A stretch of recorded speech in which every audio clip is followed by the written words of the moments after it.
Hi, welcome to Blindowl Outdoors. We hope you enjoy our channel, and if possible, could you please join our Patreon page? We really need your help. It's been a long, hard road. Thank you. Hi, welcome to my channel. My name is Dan. I'm here in the Philippines on the Island of Bohol. Been trapped here for 21 years, guys. Haven't had a chance to go back to America even once. That isn't true either, though. I had a chance to go back one time when my dad was dying, and I wanted to see him before he died, and I was told not to come. I even had one of my best friends online, Jay. He offered to buy me a ticket, offered to pick me up at the airport in Orlando, drive me down to where my folks live at, down by Naples.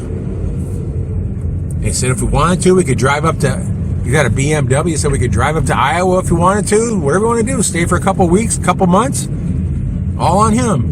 And I should have just come, whether I was really welcome or not. I should have just come and did that, but I didn't at the time. And my biggest problem was I had no money, no money at all, and you know I can't go to America and have someone paying for everything.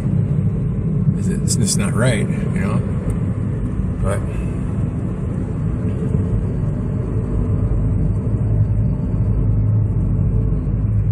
maybe I'll get home someday. I don't know. Kind of doubt it, but we'll see.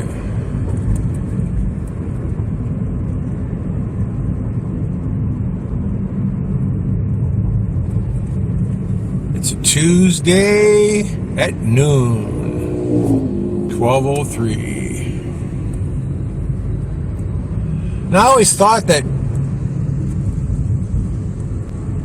12 o'clock was the highest point of the sun during the day, but it's not here. The highest point of the sun is like 11:10 or something like that. Kind of strange.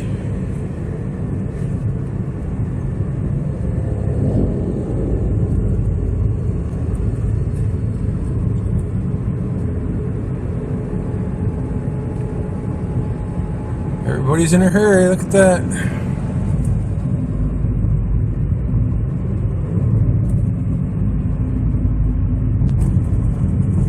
Nice out today, though.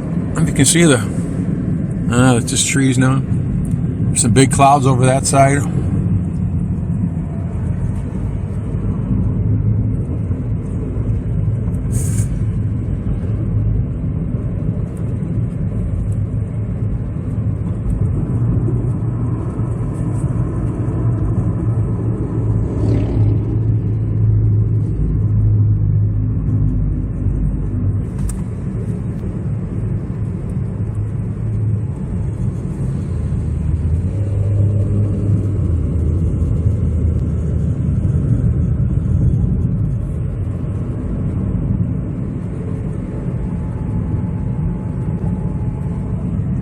You'll see this way now.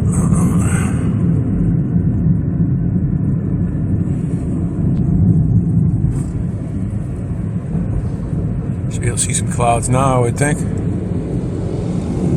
few of them out there.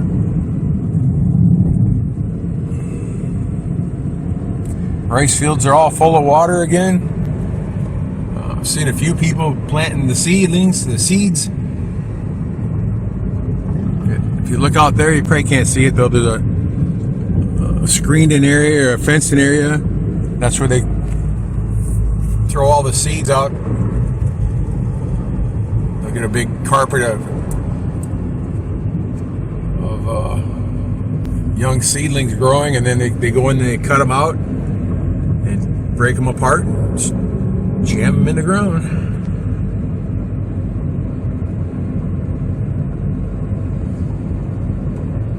Hard to believe that it's already the first week of July is already gone. I was real shocked the other day. I was watching the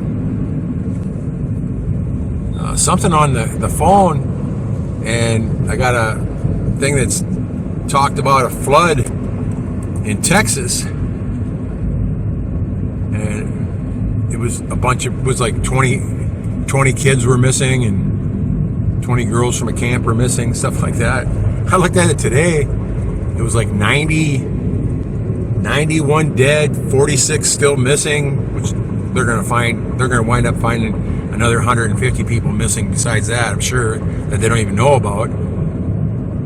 But pretty bad flash floods in Texas. I guess they got 15 inches of rain overnight up in the hills. And these little rivers that you can walk across jumped up to 25 feet deep, covering hundreds of feet wide, and just started sucking people down, cars, everything. The worst part about it was they had warnings out and stuff, and everybody's blaming Trump because they cut back on the different government branches, and it's all his fault because they weren't enough people there or whatever. That's a bunch of shit too. But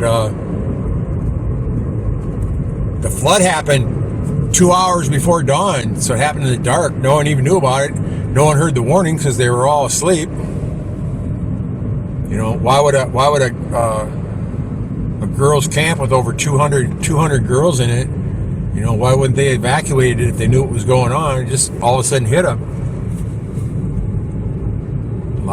Most of the girls got out, but at least 20 of them were missing. In fact, today they're still missing. The same 20 girls are still missing. They haven't found a single one of them. They could be 100 miles down the river, you know, or caught up underneath the big log jams and stuff. That's where most of the dead people be at anyway. But and a lot of people don't realize it is that when you die, you drown, you don't float, you sink. I'm from Iowa on the Mississippi River. I've actually found dead bodies floating myself in my boat, and I also know people that have drowned, and you don't find them for a couple of days until they start decomposing and get bloated, and they pop up. They go down to the bottom. That's why you hear about people dragging lakes. They're running hooks across the bottom of the lakes trying to snag a body, because the bodies be like someone that drowned during the day. They're all there in the afternoon trying to find the body, and they have to scrape the bottom of the lake looking for them. So when a flood like that happens, and that was a roaring flood too, it was just the water was moving.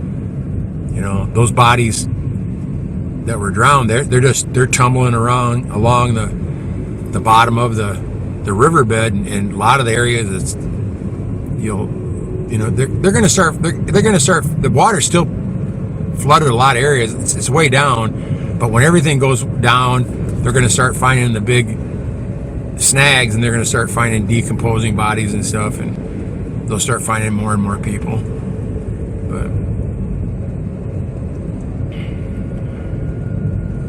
But those bodies could have went miles bouncing on the bottom,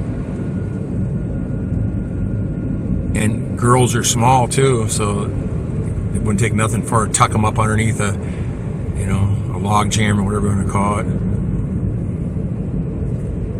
I was in Iowa one summer. I had a 26-foot cabin cruiser, an old Sea Ray from 1978 with a 350 V8 in it. Beautiful, just a wonderful boat. It's old, but it was just like new. And I remember going to I used to go to this one island where everybody went to, and I remember seeing this big giant houseboat. It was like a 60-foot houseboat pulled up on the beach, and I heard that night that the guy that owned it was this big giant fat guy, about 6'6", probably 450 pounds or more, that didn't know how to swim, and in the middle of the night he probably went out to take a leak or something and fell off the back of his boat and drowned. And no one even knew he was gone till the next morning. And they started searching and stuff. And I went out with my boat and looked around, didn't see nothing. And then I went to dock, and some photographer from the Telegraph Herald asked me if I'd take him out on the boat. Gave me $100 to take him out to the island so you take pictures and stuff. I said, yeah, sure, no problem. I got nothing better to do. And he had a digital camera that was about a yard long. It was pretty neat. And that was before digital cameras. That was like a $15,000 or $20,000 camera, he told me. And I took him out, and he took all kinds of pictures, and they're all on the front page of the newspaper and stuff. And I always had a job back then that I worked evenings, so I had my days free. And I went out, I think it was 3 days. I think it was Saturday he drowned, so Sunday, Monday, I think it was Tuesday I went out, and I was going to go fishing, which I did go fishing, catfishing. And I was about 2 miles south of where the guy drowned at, and they're still looking up there. And I said, there's no way he's up there. There's a current in the river. And I said to myself, anything, he's probably down here somewhere, which is kind of funny. In a big cabin cruise, you don't fly around. You just idle around because it sucks gas like crazy. But that's the way you do it. You just idle around and fish and do different things. And I went up a little cut, and there the guy was. I could see his shoulder and his elbow and his arm sticking up out of the water. And I pulled over by him. I didn't want to touch him or nothing like that, but I took a rope and put it around his hand, and then you got those cushions, the throwing cushions. I tied one of the cushions onto it, and then went up to the area where they were still searching at, and I got a hold of one of the law enforcement guys. I said, your guy's down here about 2 or 3 miles down the river. I put a life jacket on him, and then I let him down, and he followed me down. It was pretty interesting. All right, take care, everybody. Thanks for watching. Take care.